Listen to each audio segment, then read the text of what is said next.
Here in San Diego, we live in earthquake country.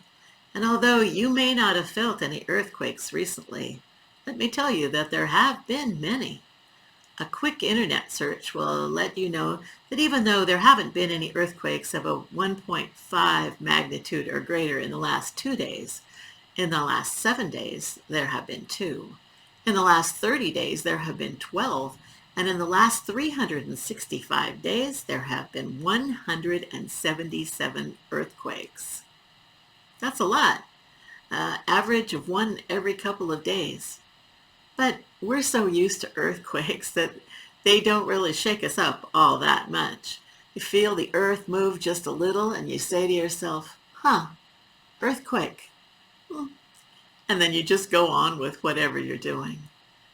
But over the years, over the centuries, people have been very interested in detecting earthquakes. And that leads me to the story of Zhang Heng and something that happened almost 2,000 years ago. It was the year 132, and in the Han Dynasty of China, there was a man whose name was Zhang Heng. He was well known and well regarded as a scholar, a scientist, a mathematician. He dabbled in all kinds of areas. In astronomy, he was mapping the stars. In mathematics, he was interested in extending the calculations of pi. In engineering, he invented the first water-powered armillary sphere, you can look that up, and made improvements to a water-powered clock. In cartography, he was the one who devised the Chinese system of longitude and latitude, which they called throwing a net over the earth. But one of the ways that he is remembered today is that he was the inventor, apparently, of the first effective seismoscope, an earthquake detection device. Zhang Heng was so well known that when he was in his mid-30s, he was called by the emperor to come into the palace and to reside there and to disclose any thinking, any devices, any inventions, any breakthroughs that he came up with. Of course, there were people who were skeptical, and that's because some of the ideas that he had were less popular than others. But let's talk about the seismoscope. Unfortunately, there are no examples of this that have remained. We don't have the device itself, so we can examine it. But there are some descriptions of that. It apparently was a rather imposing device, about 6 feet tall, made of bronze, urn-shaped, and around the top of this urn, there were 8 dragons made of bronze.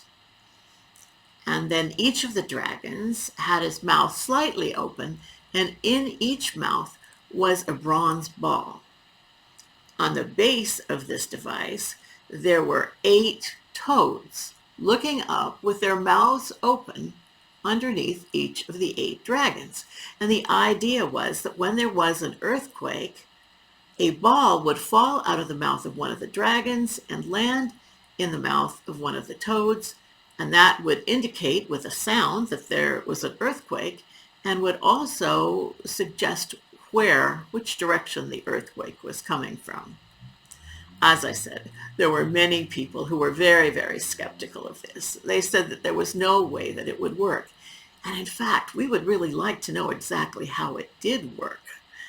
Zhang Heng called it didn't call it an earthquake detection device exactly.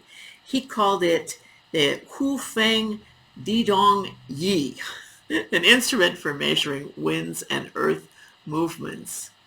And as I said, we know sort of what it looked like on the outside, but not very much about how it worked on the inside, except that people said it was very ingenious devices, ingenious construction, and toothed gears, whatever that means. In the 19th and 20th century, scientists and engineers tried reconstructing what they thought might be the interior mechanism of this seismoscope. It wasn't very effective, though. But in 2005, some new workings were put together, and they apparently are quite accurate. But as I said, 2,000 years ago, apparently Zhang Heng had it all figured out. The people were skeptical, though. But only a couple of years after its invention, people that were in the area of this earthquake detection device heard a clang, and they were surprised. They looked and saw that the bronze ball had fallen out of the mouth of one of those dragons and had fallen into the mouth of one of the toads, seeming to indicate that there had been an earthquake. And in fact, it was likely to the west. Ha! Well, they laughed that off. They hadn't felt any movement at all, and so clearly it was a fluke. And that's what they thought. Until a few days later, a messenger arrived from a city in what is now the Gansu province, 400 miles away, saying that yes, there had been an earthquake. Scientists figure that it was about a 7 point on the Richter scale, a very strong and very damaging earthquake, and calling for the emperor to send help and relief right away. Well, that changed a few minds, didn't it?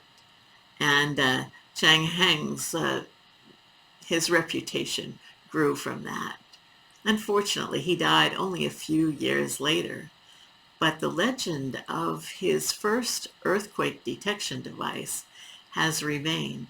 So the next time you feel the earth shift slightly beneath your feet, think about Zhang Heng, who 2,000 years ago invented the very first earthquake detection device.